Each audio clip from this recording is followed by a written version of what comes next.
Merci de nous rejoindre sur Sika TV. C'est votre émission artistique qui s'installe chez vous. Et comme vous le savez, le reggae de Jamaïque a été inscrit au patrimoine culturel immatériel de l'UNESCO. Mais qu'en pense la star ivoirienne de reggae, Alpha Blondy? Eh bien, vous le saurez dans cette émission. Toujours au cours de cette émission, l'artiste plasticien Philippe Hachemé viendra nous dire quelle est sa conception de la création au sens large du terme.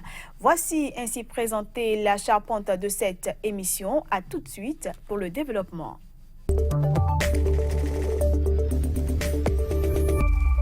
Chant, danse, spécialité gastronomique et maintenant reggae. La musique de Jamaïque a été inscrite sur la liste du patrimoine culturel immatériel de l'humanité par l'UNESCO. L'organisation internationale souligne le rôle de cette musique dans de nombreux combats contre l'injustice et en faveur de l'humanité. Tout en se réjouissant de cette décision, la star ivoirienne de reggae, Alpha Blondy, a souligné que ce style musical, avec des paroles souvent engagées, n'était pas un phénomène de mode. Auteur notamment de Brigadier Sabari, Black Samouraï ou Suite Fanta Diallo, la star ivoirienne de reggae, Alpha Blondy, s'est félicité qu'une structure comme l'UNESCO déclare patrimoine de l'humanité le reggae, cette musique des marginalisés, des marginaux, des proscrits, des laissés pour compte, des anti-establishment. C'est une très grande fierté et en même temps une très grande humilité. Savoir que le travail que nous faisons, que les messages que nous envoyons ne sont pas tombés dans les oreilles de sourds et que l'humanité que nous défendons en la glorifiant, en dénonçant ses travers, cette humanité mérite d'être aussi célébrée, d'être respectée, heureux. Au moins, tous les amoureux du reggae n'auront plus à raser les murs. Et puis, les gens ont compris que le reggae n'est pas un phénomène de mode. Parce que l'injustice n'est pas une mode. Dieu n'est pas une mode. La pauvreté n'est pas une mode. La misère, la guerre n'est pas une mode.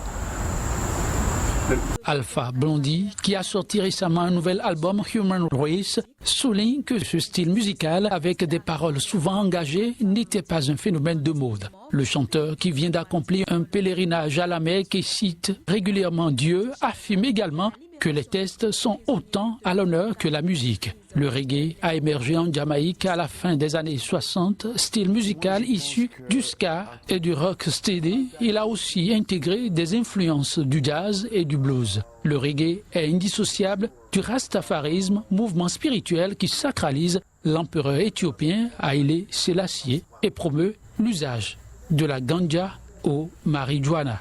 On retrouve dans une poignée de secondes notre invité qui est déjà dans ce studio.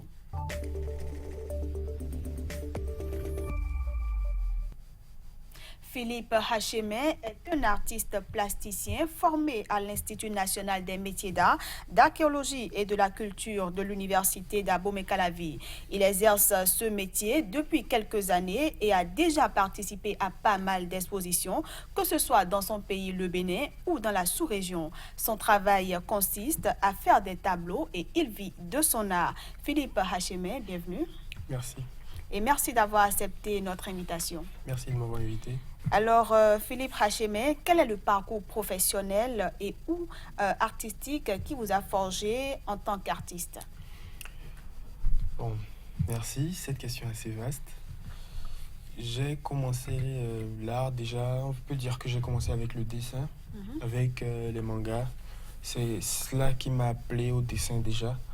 Et après mon bac, j'ai appris qu'il y avait un établissement qui avait pour filière l'art sur le campus. Et je m'y suis inscrit. C'est comme ça que j'ai commencé. Donc, au cours de ma formation, j'ai eu l'opportunité de participer à une exposition organisée par M. Laudamus Sego au Café des Arts. Et c'était là le début de ma carrière professionnelle. En même temps, j'étais sur les bancs, mais voilà. Et c'était ma toute première exposition, elle était collective.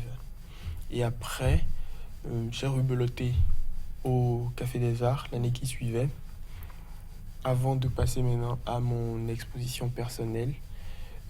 Ma première exposition personnelle, toujours au Café des Arts. qui m'a permis ensuite d'aller au Togo participer à un atelier qui a été sanctionné par une exposition aussi. Puis je suis allé au Gabon pour faire une exposition personnelle dans un casino. Et ensuite, je suis revenu ici, j'ai participé encore à d'autres événements.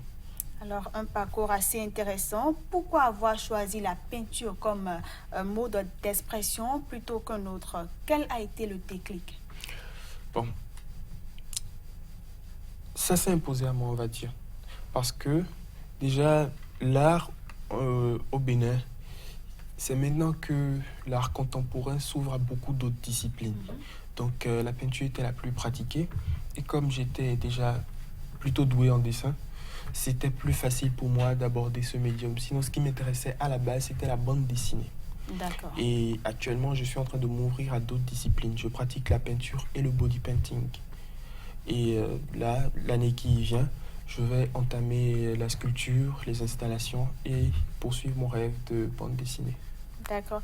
Alors, votre vie et ses étapes influencent-elles votre art? Et si oui, de quelle manière? Bon, ma vie personnelle il se pourrait que ma vie personnelle influence mon art. Déjà, je vais dire oui, elle influence mon art parce qu'il faut que je sois dans un certain état d'âme pour pouvoir peindre. Exactement. Et sans cela, je ne peux pas peindre. Et réciproquement, ma vie professionnelle influence ma vie personnelle. Mais bon, je ne peux pas entrer dans certains détails ici. Et Philippe, comment définiriez-vous votre travail artistique? Jusqu'à récemment, je dirais que mon travail artistique, c'est de l'expressionnisme figuratif. En fait, il existe une démarche, un style qui s'appelle expressionnisme abstrait, qui consiste à mettre ses émotions sur toile. Alors moi, je dis expressionnisme figuratif parce que je mets à la fois mes émotions sur toile, mais je finis avec une image symbolique parce que le dessin est toujours très proche. J'ai souvent du mal à laisser une toile en abstraction. Et récemment, j'ai recommencé à me chercher parce que on ne finit jamais, on ne peut pas définitivement se trouver, on ne peut pas se contenter d'une seule chose en art. Et voilà, là, jusque-là, je vais dire que je suis toujours à la recherche. Alors, pour quelqu'un qui vient visiter vos œuvres, qu'est-ce que vous dites à cette personne, à quelqu'un qui n'a jamais vu vos œuvres? Qu'est-ce que vous lui dites, par exemple? Ça dépendra de ce que la personne a l'intention de faire avec mon œuvre. Si c'est juste découvrir, je peux lui parler. Si c'est pour acheter, c'est autre chose aussi. Maintenant, en général, je vais dire que je parle de mes œuvres dans le thème de la recherche du bonheur. Voilà, c'est dans cette direction qu'est orienté mon travail. Et pour cela, j'ai un credo: amour, sensualité, élévation spirituelle et contemplation. Ces thèmes reviennent fréquemment dans mon travail, les plusieurs à la fois ou un, tout au moins. Parce que je constate que le monde est de plus en plus laid, ou du moins les médias nous montrent ce qu'il y a de plus en plus laid dans le monde, et ils laissent de côté cette beauté. Alors mon art veut immortaliser cette beauté afin de permettre aux gens d'avoir des battements, des intervalles où ils peuvent être dans leur bulle anti-stress. Alors, pour quelqu'un qui a des thèmes précis, Oui. Qu'est-ce qui, de façon générale, influence votre peinture? De façon générale, je vais dire ce sont mes émotions, mes envies. Donc, dès que l'envie est là, l'émotion est là, je peux peindre. Et comme je vous l'ai dit, j'oriente mon travail vers la recherche du bonheur. Beaucoup de mes confrères disent que même quand ils sont tristes, ils arrivent à peine pouvoir évacuer le stress, tout cela. Mais moi, j'ai du mal. Pourquoi? Voilà, parce que dans ma conception, l'art est aussi spirituel. Quand on crée, on donne au public une partie de notre âme. C'est ça qu'ils contemplent. Ils viennent, ils se nourrissent de nos toiles. Donc, en évacuant tout ce qu'il y a de mal, de déplaisant dans mon esprit sur une toile, c'est comme si je donnais cela au public. Ce n'est pas tout à fait ce que je veux, pour commencer. Et ensuite, mon énergie doit être vraiment au top, positive, avant que je ne puisse créer. Il faut donner de la joie à ceux qui viennent contempler vos œuvres en quelque sorte. Et quel est le point de départ d'un tableau, c'est-à-dire la jeunesse d'une œuvre? Je pense qu'il peut y avoir un schéma, une image, le hasard. Quel est le point de départ d'un tableau? Je dirais encore l'émotion. Toujours l'émotion. Toujours. Parce que parfois, il y a des envies, il y a des idées qui viennent comme ça. Mais dès qu'il y a une idée qui vient, qui vient du moins, je vais vers la toile et j'essaie de la fixer sur la toile. Si je n'ai pas la toile, tout de suite à côté, je la marque, je la note dans mon téléphone ou sur un calepin. Et ensuite, quand je vais vers la toile, le premier geste que je fais, c'est souvent de mettre du noir. Pourquoi je commence par le noir? Parce que j'essaie d'imiter le Créateur dans ce processus. Car, d'après la Bible, il a créé dans le néant. Et ce néant est symbolisé par le noir. Exactement. Qui est l'absence. Et donc, c'est par là que je commence mon travail. Et pour quelqu'un qui a eu à faire pas mal d'expositions, quel est votre plus fort souvenir d'exposition personnelle et pourquoi? Wow.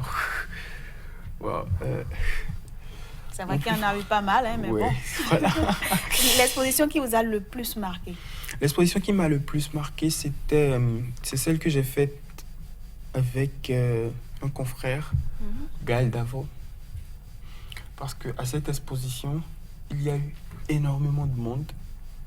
Des gens auxquels je ne m'y attendais pas se sont déplacés. Et ça a été un partage à la fois émotionnel et financier, on va dire, parce qu'on a bien vendu. Et puis, voilà. Ça fait plaisir. Toujours. Et quels sont les principaux éléments plastiques de votre langage pictural? Les éléments plastiques de mon langage pictural. On va dire la couleur, ça c'est la base. On ne peut plus revenir dessus. Mais ensuite, comme je le dis toujours, c'est l'émotion, c'est l'envie. Aujourd'hui, je peux avoir envie d'utiliser des bombes. Demain, je peux avoir envie d'utiliser de la peinture à huile. Souvent, j'utilise de la peinture à eau. Ou après, il s'avère que dans mon atelier, il traîne un matériel qui, soudain, parce que je suis bloqué, s'avère être la seule chose qui puisse m'aider à franchir l'étape là. Parfois, c'est des choses auxquelles je ne m'y attends pas. Parfois, c'est du polystyrène qui traîne. Parfois, c'est de la toile de jute. Parfois, c'est... Et du coup, ça devient un élément capital et vital dans ma création à l'instant là. Donc, voilà, c'est varié. Alors, Philippe Hachemé, quelle est votre conception de la création au sens large du terme? Au sens large du terme, la création. La création, c'est donner de soi-même. C'est déposer une partie de son âme, de la fixer. Donc, voilà. Artistiquement parlant, y a-t-il un rêve que vous n'avez pas encore réalisé? Oui. Okay. Et j'aimerais figurer dans un musée et j'aimerais faire sortir ma bande dessinée. On espère que ce rêve sera concrétisé. Et très Amen. rapidement, quelle est votre actualité artistique? Quels sont vos projets? Dans l'immédiat, je suis en train de préparer une exposition au Lambis. Le thème de l'exposition, c'est anatomie artistique qui vise à montrer le corps humain parce que ça n'a pas souvent été fait en Afrique. Et ensuite, comme je l'ai dit tout à l'heure, je suis en train de travailler sur un projet de bande dessinée. J'écris actuellement l'histoire et je fais les caractères design. Donc d'ici là, les premières planches vont sortir et puis je vais les publier sur le net. Philippe Hachemé, merci pour cette interview artistique passionnante. Merci. C'est un plaisir de vous avoir reçu. Partagez. Et voilà, mesdames, messieurs, on se dit à la semaine prochaine pour un autre numéro de votre émission artistique.